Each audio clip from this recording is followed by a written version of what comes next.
Hello, guys, and welcome to this week's episode of the Limitless Landscapers podcast. I'm Paula, the Landscapers coach, and your host of this wonderful podcast. And today I'm just reflecting on a few things that came out from doing a webinar this morning.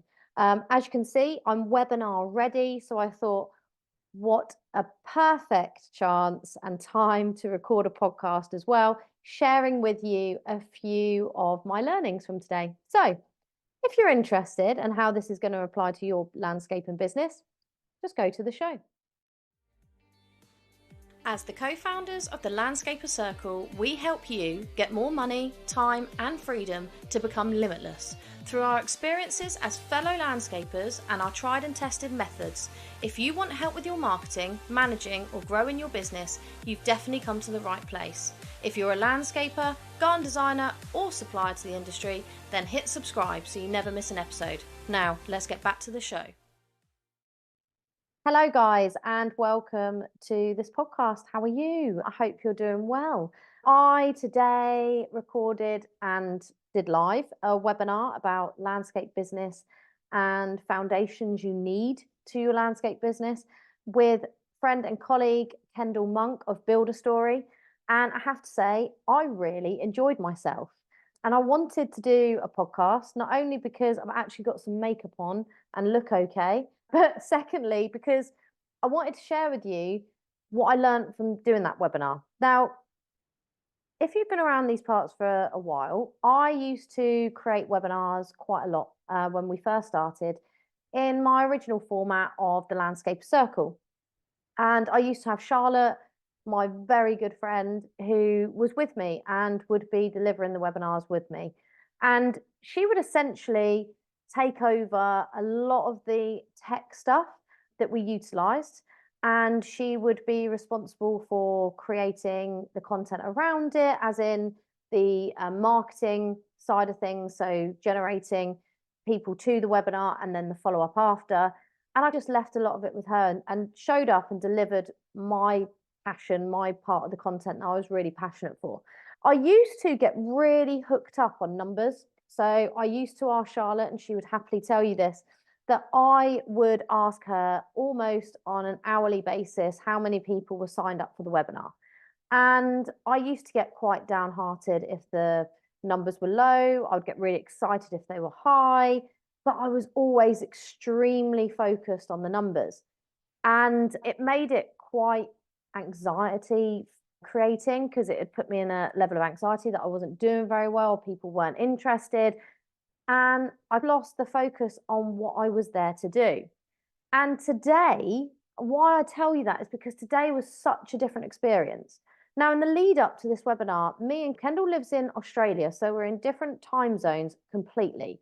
So we either have to meet each other online at 9 p.m.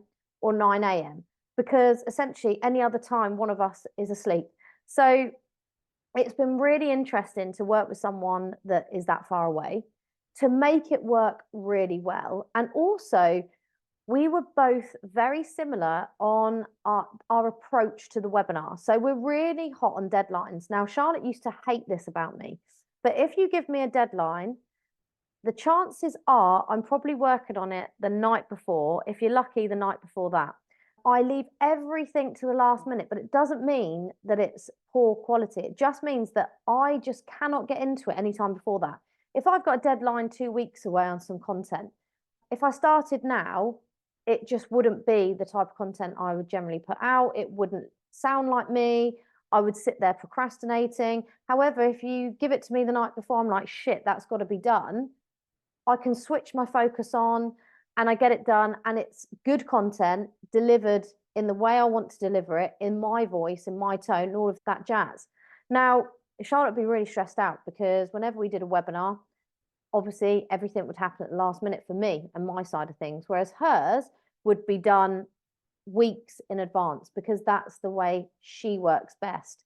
And what was interesting, me and Kendall have a similar approach. So we both like a deadline and we both generally leave it till the last minute, which meant that pressure of having someone ask you to have something done had gone. So that went. I knew I had to deliver certain elements within certain timeframes, and it got done. And similarly on his side of things, it got done. So there was no one chasing anyone for anything. And we actually communicated a lot via Slack. We set up our own Slack conversation so we could send each other things to proofread, whether that be the sign up page, whether that be the emails, whether that be content for the actual webinar. And then we gave each other really clear instructions on who was doing what. And I think that's something you can take into your businesses. If you give clear instructions and set out people's roles really clearly and define it really clearly, then it will work really well. And that's why our partnership worked really well, because he knew what he was doing and I knew what I was doing. The other thing that worked really was we would have a catch-up meeting. And again, this is something that you need to apply in your businesses. I certainly need to do it in my landscaping business because I don't do it enough. But this is following up with people. Once you've given them their instructions and you've given them time to work on things, it's having the follow-up. Now, for me, in my landscaping business, that means more team meetings. I really need to get into a good schedule of a monthly team meeting, monthly management meeting, and anything that I feel will make the business better in the middle of that. And that's what me and Kendall did. We set out the date for the webinar, and then we worked back, like what would be the date that we'd run through all the content for the webinar? What would be the date that we'd have the slides completed? What will be the date that we want to run through our content to make sure we're both on the same page, etc., etc. And it really worked well. It meant that I went into this webinar chilled. Now, that is not me. Charlotte, that would not have been me way back then. Now, don't get me wrong. I still get very anxious when I am presenting, whether that's to one person, no people, even on here on the podcast, where I essentially am talking to no one, but I am talking to you guys in a weird way. I still get really quite anxious. I'm not a lover of being center of attention or being presenting what I think. But that leads me on to my second point of today, is that if you are passionate about what you're talking about, the nerves tend to disappear. Not disappear completely. It's always good to be a bit nervous, but they disappear considerably. And when you are passionate about what you're talking about, you're excited to deliver that content. So when you're passionate about landscaping, like you guys obviously are, otherwise you would not have a landscaping or garden design business, then you are able to pitch to that client, you're able to sell to that client, you're able to close the sale because you are passionate about what you do. Now, I know clients can be a pain in the ass. We've had multiple conversations about this. If you want to find out more about client qualification, nurturing, close, and all of that jazz, then you'll have to sign up for the webinar that's just finished. And I can send a recording out. You have to drop me an email and I'll send you the recording. But essentially, if you are passionate, you should be able to deliver on the qualification process very easily. You should be able to sell really easily. You should basically be able to showcase your value easily because it's what you are passionate about. And that's how I felt today on the webinar. I am truly passionate about helping people in their businesses. I have clients that have started a business because I helped them. Otherwise, if I hadn't got involved with them, they'd still be procrastinating right now. There's clients that I've helped just get more confident in the way they are in their business and with their teams. There's clients that I've helped just get to the next level in their business. The point is, I'm passionate about helping you guys get to the next level with yourself and your business and work on that mindset and everything else in between. And that is why I really enjoyed the webinar today. I really enjoyed it. And the other thing that I didn't focus on was numbers. And like I said earlier, I used to be really, truly focused on the numbers. And today I didn't even know how many had signed up. I didn't know how many would turn up. We had a little technical glitch, which thankfully Kendall is like my Charlotte in that respect. He was able to tell me why it had happened, and I was able to then send out the webinar links for them to come on live. So we fixed it very easily, no stress, no drama, and we knew why. So going forward, that won't happen again. Now, the reason I wasn't focused on numbers was because for me, I'm like, even if I can help one person, that's worth my while. All I want to do is help and support people. So if I can help one person, or one person can take something away from what I've said and delivered in that webinar, then I'm a happy person too. So I didn't focus on the numbers.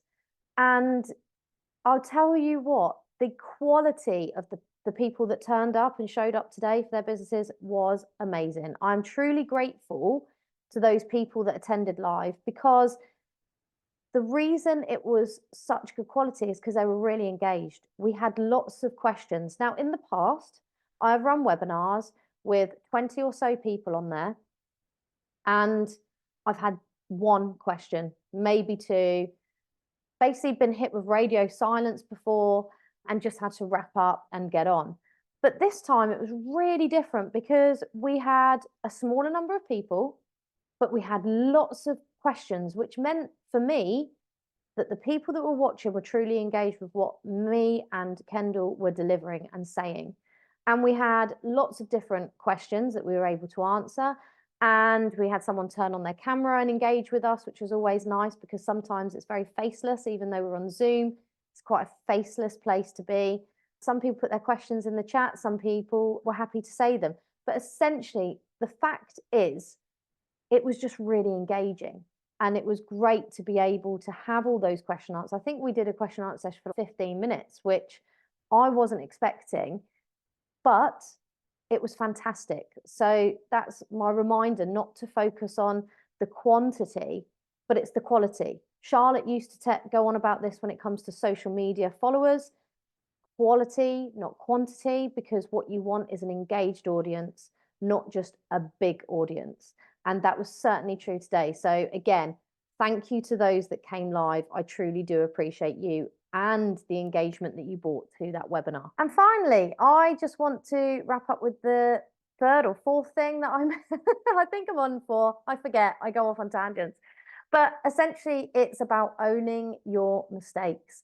So today we had on the webinar a little technical glitch of where the link for the webinar didn't go out to a few people on my list. Thankfully, I had my emails open anyway, just through sheer basically experience of running webinars before and having this happen. Not necessarily the same thing, but having issues happen where people can't find the Zoom link. So essentially, I had my emails open just so I could help anyone who was struggling to get on the webinar, etc. And basically managed to fix that technical glitch and be honest and say, it was me. It was me. For some reason, the email with the link didn't go out. It did to 70% of the list, but not to the other 30%. So essentially, it's about owning your mistakes and then finding the solution, which for me, for the webinar, was to send out that link that morning. Now, the other thing that happened today was, or not today, it was happening last week, is one of my staff members gave a design to two designers, one in-house, one out-of-house. And he'd given it to the out-of-house designers, outsourced. But then once we've now got our new in-house designer, very exciting. I'll do another episode separate on this. Basically, he then decided that it would be a good idea to let the new in-house designer work on an existing design created by the outsourced designer without informing anyone, in which case it all pretty much exploded. The in-house designer messaged the outsourced designer to get the files. The outsourced designer got very angry about it because he didn't know about it and thought they were doing the design, blah, blah, blah. Anyway, solved the problem today very easy. And do you know what it came down to? Is the fact that I was able to apologize to the designer who we'd outsourced the design to. They are still doing that design because that was given to them and they've already worked on it. So it's their project to work on, and then tell our in-house designer to step away from that project, work on the next one. Now, it was all going a little bit angry. It was getting a little bit irate because people hadn't had that communication. So what I chose to do was just pick up the phone to the designer that we outsourced to and have an honest conversation, apologize for what happened, and set out the steps for going forward. And it's fine. But if I hadn't have done that, I feel like I'd have run the risk of people being annoyed, irritated, upset, It was just down to poor communication and not thinking it through. And essentially we move on. But I think it's definitely a point that I wanted to raise with you guys, because how many times do we get sent, say, an email from a client or a staff member or a text, and it gets you mad and gets you angry, and then you want to message back, then you message back and it gets worse. Whereas if you just picked up the phone, had a conversation, could have all been rectified. Now, don't get me wrong, when it comes to clients and staff, and generally you need everything in writing, but you can put it in writing and then follow up with a phone call, just so that they don't take the tone in a different way. And also just to apologize, because sometimes it is your fault. In this instance, it's my fault because it's my staff, so it's my business on the line. So I am apologizing for that miscommunication there. But we digress. We go on. We move forward. So yeah, that was 4 things I wanted to share with you, talking about the quality over quantity, the passion that should drive you and lead you to success, the ability to apologize and own up to your mistakes, and also drawing on past experiences and making sure that your new experiences far are improved to your past experiences, and they are just learnings, and the world is your oyster. Now, I will be running another 2 webinars with Kendall. I feel like we work really well together. He's got a great business and Build a Story, and obviously I love the Landscapers Coach and what I offer to people. So we will be running 2 further webinars before the end of the year. Keep your eyes peeled if you are interested in attending. I will be promoting them nearer the time. If you've got any ideas on what you want us to cover, we have an idea of what we want to do in our webinar 2 and 3. But if you've got anything that you want us to particularly to cover, drop me an email, paula@thelandscaperscoach.co.uk. Also, if there's anything you want me to cover in the podcast, drop me an email. I love helping people, like I say. And if I can answer any of your questions on the podcast, that would be insane as well. So just drop me an email, paula@thelandscaperscoach.co.uk. Similarly, if you missed this webinar that I've just been talking about, the Landscape Business Foundations, however which way you look at it, what you need in place to run a well-run, oiled machine, then drop me an email and I will send you the recording. Just make sure you put that in the email that you would like a recording of webinar 1, and I will shoot that over to you. Anyway, I hope you have a fantastic week. I've absolutely set myself up for an amazing week because I absolutely loved that webinar. I never thought I'd ever say those words, just saying that I would love a webinar. Normally, I am a sweaty, anxious mess. This time, yes, I'm a little sweaty, but I'm going to the gym now anyway, so it doesn't matter. But I'm not a mess. I'm actually really positive, and I definitely helped a couple of people on there. Someone's already emailed me as well, which is always nice. So I will love you and leave you guys. As I said, drop me an email for any of those things I said prior. If you've got any questions, anything, I am Paula, the Landscapers Coach, and I will see you on the next episode of the Limitless Landscapers podcast.